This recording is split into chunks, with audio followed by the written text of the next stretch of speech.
Greetings, and I want to thank you for providing me the opportunity to express to you how I think as a teacher curriculum should be approached.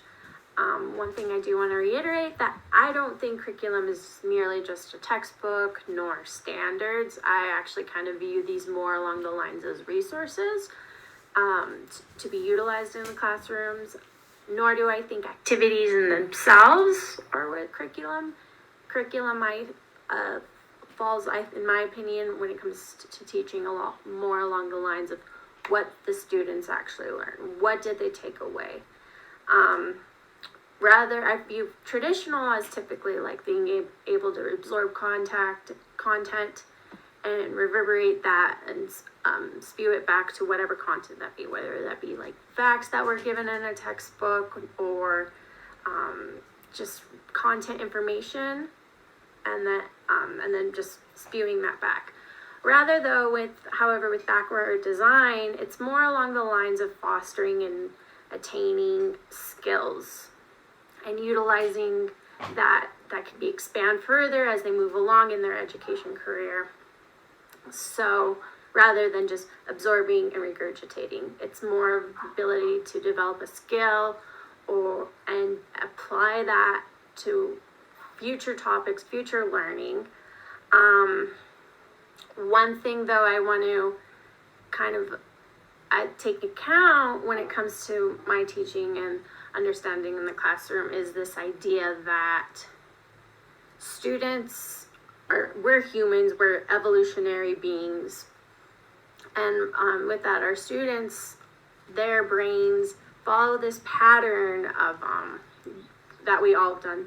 It's this idea that they filter information that they feel is relevant, that they feel like it's needed, and it's not. So their inability or their challenge to pay attention, if you will, is not necessarily at a lack of their ability to have attention. It's more of the matter of like survival instinct of, is this relevant? Does my brain need this? Does my brain derive anything good from this, whether it be pleasure, i.e. dopamine, or do I need this? With that in mind, if the student doesn't feel like they need it, it's not necessarily because they don't have the capability. It's just a matter of us as human beings felt the need to not utilize energy for that. With that in mind too, we are sensory beings, so I think when it comes to teaching, it is important to invoke the senses to help to kind of grasp that knowledge a little bit further. And then to even expand more along that lines is with understanding the brain and development of our students. It's this idea that their ability and this idea also, though, I think it's, and their actually sense of their ability to do things as far as the confidence for them to continue this. And as all of us, all beings, and especially our students, if we receive this feedback of negativity and that we will fail at whether it is, it's kind of like that mindset of like creating almost like a wall that the students don't feel confident that they can go through, so they won't waste their energy just because based off of previous experiences, it has proven them that there's no point of going that. So I think another thing is recognizing within the brain development of our students, they're avoiding that. The brain just is doing the best it can for survival.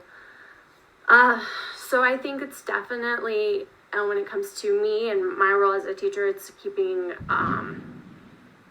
being aware of that, trying to recognize the behavior of that, whether if they're really just having a hard time understanding it, or if it's a matter of, for lack of a better word, but along the lines of confidence.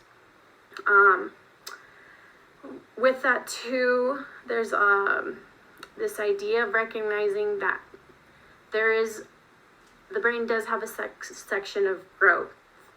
And with that growth, you have to keep in mind this idea of like of continuous assessment and continuous feedback too, because when it comes to curriculum, or you don't want to be mindlessly wondering, because the brain doesn't enjoy that either. That's when it starts filtering importance or whatnot, because it feels like it's being mindless. So with that too, continuous assessment, feedback, different and different exposures to different things, it's important, I think, when it comes to curriculum. As I had mentioned previously, I don't view curriculum as simply regurgitating facts, but more developing a skill or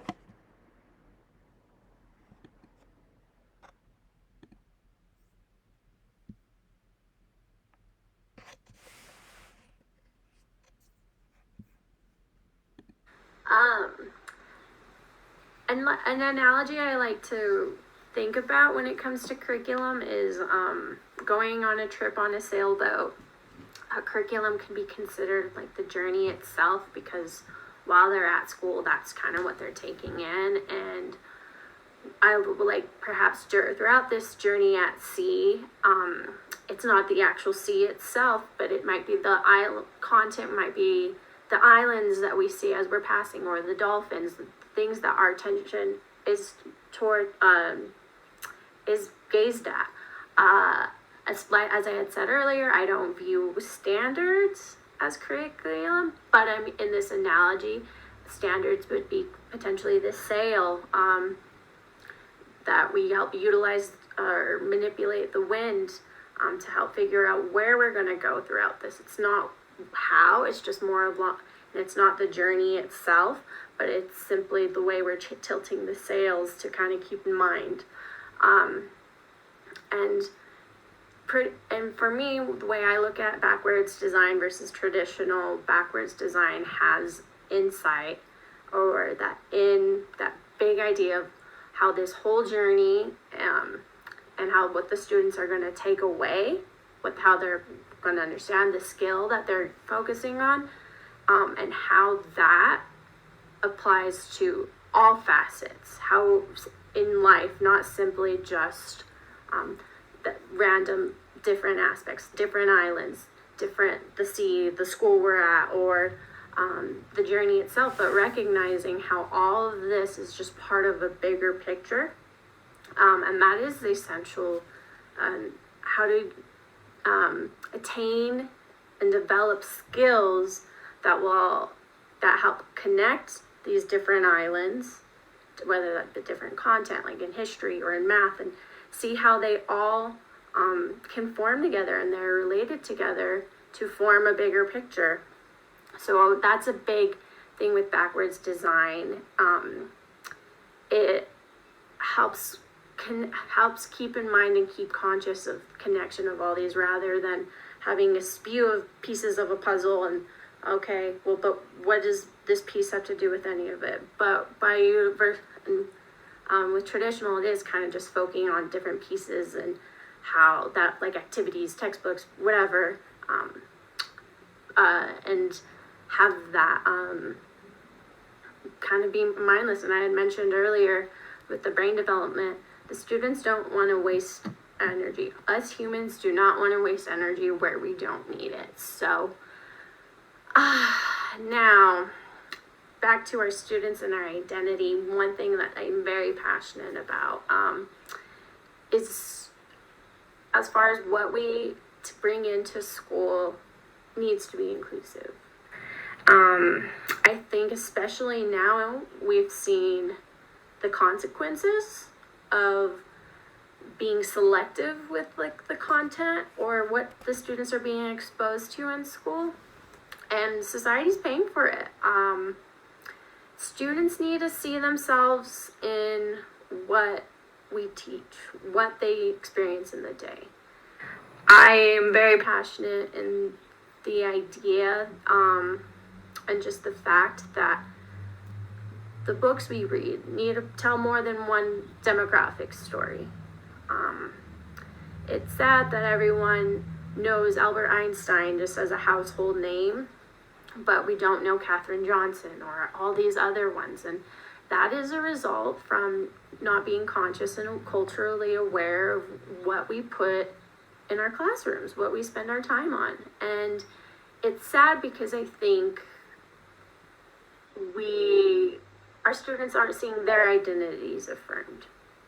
And it is not the teacher's place to manipulate or deem what's important as far as which narrative is important and which is not. And as I said, even these times more than ever, we are seeing the consequences, or we're becoming aware of the consequences of not being inclusive. And, you know, there's this quote that I think really touches home with me, and it's this idea that this quote says something along the lines, it's easier to build strong children than fix a broken man. And that's kind of where society right now, we're fixing broken humans, but to plant this seed with these kids as far as exposing them to different stories that might be a narrative that that's not theirs. It might be their classmates' narrative as far as, you know, their culture or their this and that. But unless they are introduced to it, nothing's gonna truly change. So that's another thing I'm pretty passionate about, and I think it's important in curriculum. So I hope you've enjoyed my little spiel about what I think as far as my role as a teacher and our roles is to keep on all this. I hope to talk to you soon, and